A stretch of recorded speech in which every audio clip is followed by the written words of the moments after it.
साथियों, आप सभी का विजय प्लेटफॉर्म पर स्वागत है। आज के वीडियो में हम डेली करंट अफेयर के अंतर्गत 15 नवंबर 2020 के महत्वपूर्ण करंट अफेयर को देखेंगे। तो इसको प्रारंभ करते हैं। सबसे पहले हम लोग हैदरपुर आर्द्रभूमि के बारे में बात करते हैं। तो संदर्भ यह है कि उत्तर प्रदेश का वन विभाग जो है वो विभिन्न संरक्षण संगठनों के साथ मिलकर के मुजफ्फरनगर जिले के हैदरपुर वेटलैंड को रामसर स्थल बनाने के लिए कार्य कर रहा है। तो हमारे लिए यह महत्वपूर्ण है कि यह जो हैदरपुर वेटलैंड है यह कहाँ पर स्थित है। तो पहली चीज़ उत्तर प्रदेश में, और उत्तर प्रदेश में भी कहाँ, मुजफ्फरनगर जिले में। अब इससे संबंधित जो महत्वपूर्ण बिंदु हैं उनको भी थोड़ा सा देख लेते हैं। तो उत्तर प्रदेश में मुजफ्फरनगर जनपद की सीमा के अंतर्गत आने वाला हैदरपुर हैदरपुर वेटलैंड जो है गंगा के तटबंध का इलाका है। हैदरपुर वेटलैंड को गंगा और सोलानी नदियों द्वारा जल की आपूर्ति होती है तथा यह गंगा नदी पर 1984 के मध्य गंगा बैराज के निर्माण के बाद यह अस्तित्व में आया है और यह हस्तिनापुर वन्यजीव अभयारण्य की सीमा में स्थित है। तो यह कहाँ से होकर गुजरता है? तो जो हस्तिनापुर वन्यजीव अभयारण्य है उसकी जो सीमा है उसी में यह अवस्थित है। इसके अलावा यह जो आपका आर्द्रभूमि है, यह सर्दियों में प्रवासी पक्षियों जैसे कि ग्रेलेग गूज, बार हेडेड गूज, इनके लिए एक महत्वपूर्ण पड़ाव स्थल है। इसके अलावा 2014 में शुरू किए गए भारत सरकार के एक प्रमुख कार्यक्रम नमामि गंगे के तहत हैदरपुर वेटलैंड को गंगा के किनारे मॉडल वेटलैंड के रूप में चिन्हित किया गया है। तो एक फैक्ट और याद रखिएगा कि वर्तमान में उत्तर प्रदेश में कुल 7 ऐसे आर्द्रभूमि या वेटलैंड हैं जो कि रामसर स्थल के रूप में सूचीबद्ध है। पहले एक था, अभी कुछ समय पहले जो है 6 नए और जोड़े गए। यदि यह भी इसको भी रामसर स्थल में शामिल कर लिया जाएगा तो 8 हो जाएंगे। वर्तमान में केवल 7 हैं उत्तर प्रदेश में। आगे चलते हैं यूनेस्को का man and the biosphere programme MAB के बारे में। तो कॉन्टेक्स्ट यह है कि हाल ही में मध्य प्रदेश के पन्ना नेशनल पार्क को यूनेस्को बायोस्फीयर रिजर्व घोषित किया गया है। तो पन्ना नेशनल पार्क कहाँ है? मध्य प्रदेश। इससे संबंधित एक आर्टिकल हम लोग पहले भी पढ़ चुके हैं या पहले भी देख चुके हैं। उससे संबंधित जो और अन्य महत्वपूर्ण बिंदु थे उसको हम लोग यहाँ पर देखने का प्रयास करेंगे।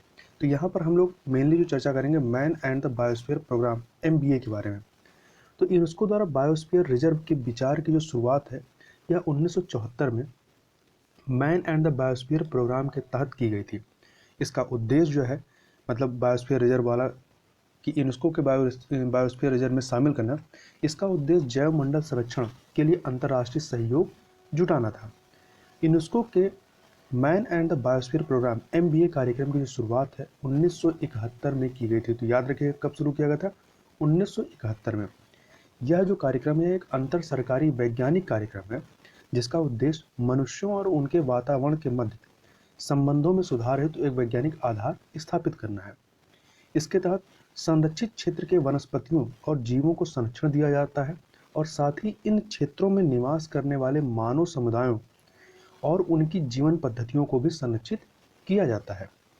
इसके साथ ही संरक्षण न केवल संरक्षित क्षेत्र के वनस्पतियों और जीवों को दिया जाता है बल्कि उन मानव समुदायों को भी दिया जाता है जो इन क्षेत्रों में निवास करते हैं और उनके जो जीवन के तरीके हैं।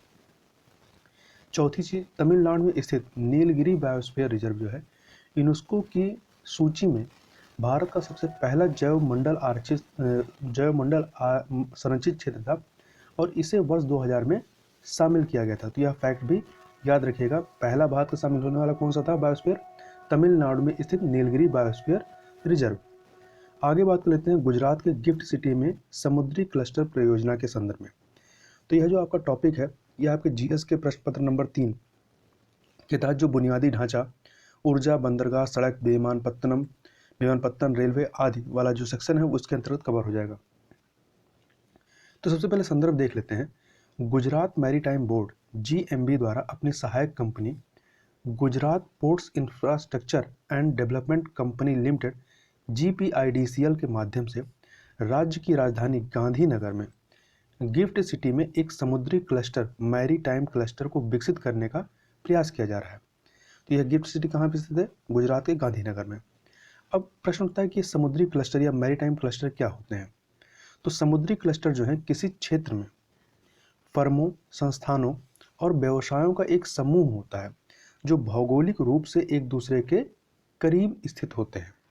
भारत के लिए यह अवधारणा जो है काफ़ी नई है, किंतु ये क्लस्टर जो है विश्व के कुछ सर्वाधिक प्रतिस्पर्धी जो बंदरगाह हैं जैसे कि Rotterdam, Singapore, Hong Kong, Oslo, Shanghai और लंदन में वर्तमान में कार्य कर रहे हैं। अब थोड़ा चर्चा करते हैं गुजरात मैरीटाइम क्लस्टर में जो विशिष्ट संस्थान स्थापित किए जाएंगे। तो इस क्लस्टर में गुजरात मैरीटाइम यूनिवर्सिटी की स्थापना की जाएगी और इस यूनिवर्सिटी में एक वैकल्पिक विवाद समाधान केंद्र ADR केंद्र स्थापित भी किया जाएगा। यह जो केंद्र है वैकल्पिक विवाद समाधान केंद्र, यह भारतीय व्यापारियों के लिए अंतर्राष्ट्रीय वैकल्पिक विवाद समाधान केंद्रों का एक विकल्प प्रदान करेगा, जिससे उनके लिए ADR में, मतलब ये जो आपका वैकल्पिक विवाद समाधान केंद्र है, इसमें लगने वाली लागत, समय और यात्रा की बचत होगी। इसके साथ ही इस क्लस्टर को डायरेक्टर जनरल ऑफ शिपिंग के अधीन रखे जाने की संभावना है, अभी संभावना है। अब प्रश्न उठता है कि जो समुद्री क्लस्टर की आवश्यकता क्या है।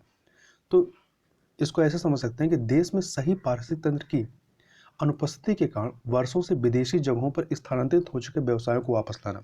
चूंकि हमारे देश में ऐसा इकोसिस्टम नहीं बन पाया था, डेवलप हो पाया था, जिससे कि जो विभिन्न व्यवसाय हैं वो यहाँ पे स्थापित हो सके। तो यहाँ के जो उद्योगपति थे या व्यवसाय लगाने वाले, उन्होंने अपने व्यवसाय को विदेशों में ले गए। तो उनको उन व्यवसायों को वापस भारत में लाने या वैसी ही सुविधाएं जैसे उन्हें विदेशों में मिलती, वैसी सुविधाएं यहाँ उपलब्ध कराने के लिए। दूसरी चीज़, गुजरात के बहुत सारे बंदरगाह हैं जो देश के लगभग 40% नौभार अर्थात कार्गो जो सामान की आवाजाही होती है उसको संभालते हैं, किंतु ये बंदरगाह मूल्य श्रृंखला को लक्षित नहीं कर पाते हैं।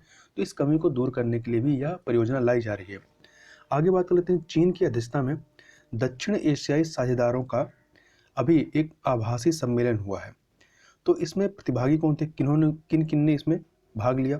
तो इसमें जो है 5 देश चीन, श्रीलंका, बांग्लादेश, नेपाल और पाकिस्तान ने पार्टिसिपेट किया। तो यह महत्वपूर्ण है कि भारत इसमें सम्मिलित नहीं था। इसका उद्देश्य क्या था? इसका उद्देश्य था कोविड-19 की दूसरी लहर पर सामूहिक प्रतिक्रिया पर चर्चा करना। इसके अलावा याद रखिएगा द 5 पार्टीज। तो सम्मेलन में भाग लेने वाले ये जो 5 देश थे, इन्होंने खुद को द 5 पार्टीज का नाम दिया। तो यदि अभी पूछा जाए कि अभी हाल ही में द 5 पार्टीज चर्चा में था, यह क्या है, तो ये 5 देशों ने अपने आप को बताया, चीन, श्रीलंका, बांग्लादेश, नेपाल और पाकिस्तान ने। अब इस सम्मेलन का महत्व और निहितार्थ यदि देखें तो यह आभासी सम्मेलन लगभग 4 माह पूर्व चीन द्वारा अफगानिस्तान, नेपाल और पाकिस्तान के विदेश मंत्रियों के साथ कोरोना महामारी पर प्रतिक्रिया और आर्थिक सुधार में सहयोग को मजबूत करने हेतु चतुष्पक्षीय मतलब 4 लोगों की बैठक किए जाने के बाद आयोजित किया गया है। तो इस प्रकार से यह दो आयोजन हो गए, सम्मेलन हो गए। ये 2 आभासी सम्मेलन वैश्विक महामारी के मद्देनजर इस क्षेत्र में, जो ये दक्षिण एशिया वाला क्षेत्र है, इस क्षेत्र में चीन की गतिविधियों में वृद्धि प्रतीत होती है, मतलब उसकी वृद्धि को दिखाते हैं। आगे बात करते हैं, चीन द्वारा अरुणाचल सीमा तक रेल लाइन पर काम का आरंभ किया गया है। तो चीन ने सिचुआन प्रांत को, कहाँ से, सिचुआन प्रांत को नियंगजी से जोड़ने वाली रणनीतिक रूप से महत्वपूर्ण रेल लाइन पर काम शुरू कर दिया है।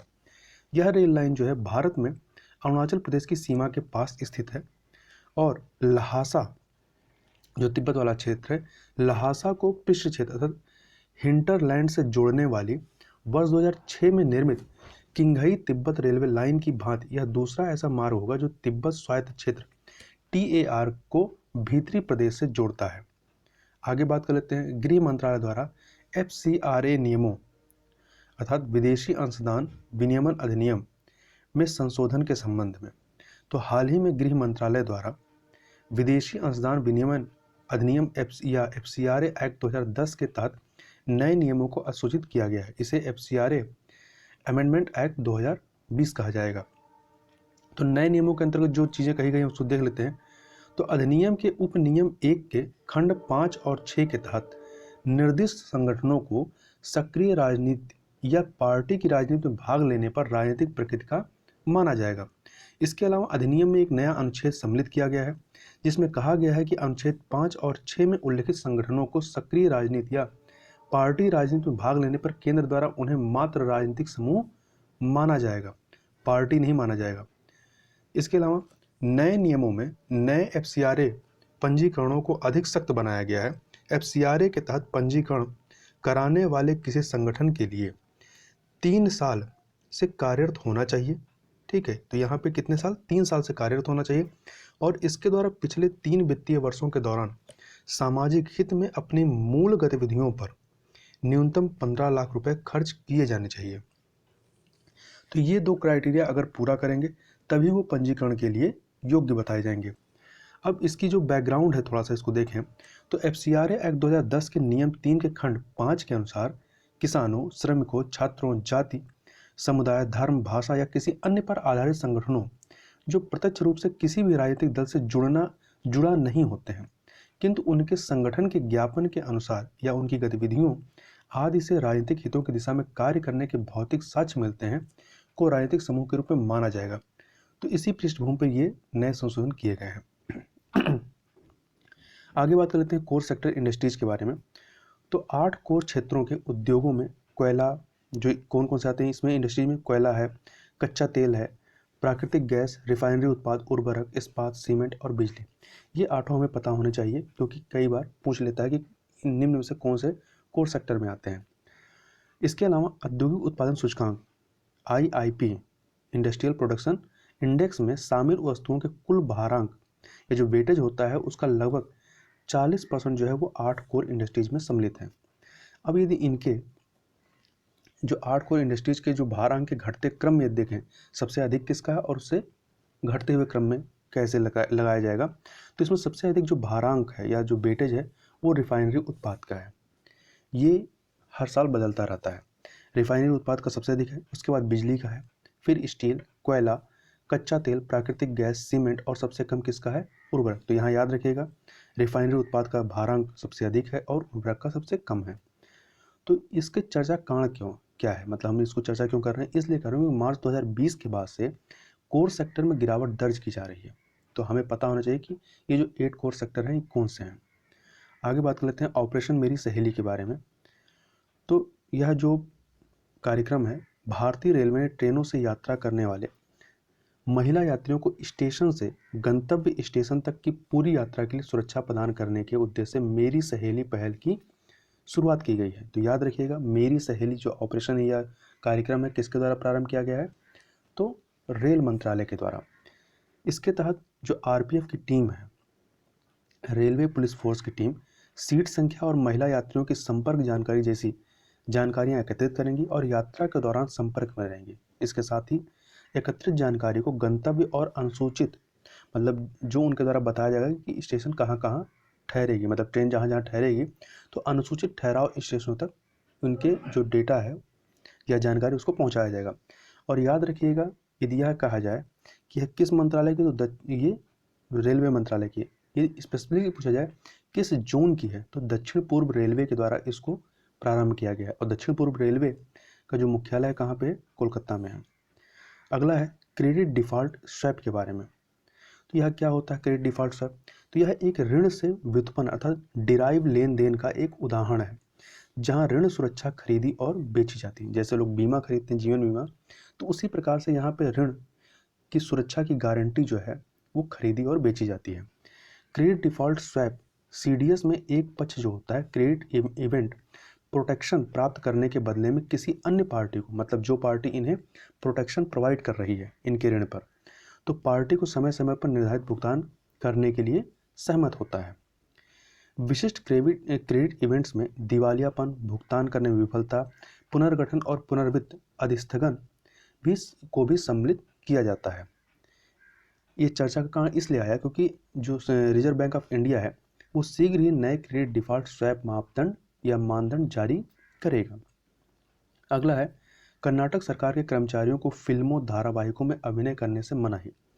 तो सीधे पूछा जा सकता है कि किस राज्य सरकार ने कर्मचारियों को फिल्मों, धारावाहिकों में अभिनय करने से मनाही की है, मतलब मना किया है, तो कर्नाटक सरकार ने। तो इसके बारे में देख लेते हैं। कर्नाटक राज्य सिविल सेवा आचरण नियम 2020 के मसौदे के अनुसार राज्य सरकार के कर्मचारियों को फिल्मों और टेलीविज़न धारावाहिकों में अभिनय करने, किताबों के प्रकाशन और राज्य और केंद्र सरकार की नीतियों के खिलाफ आलोचना करने पर प्रतिबंध लगाया जाएगा।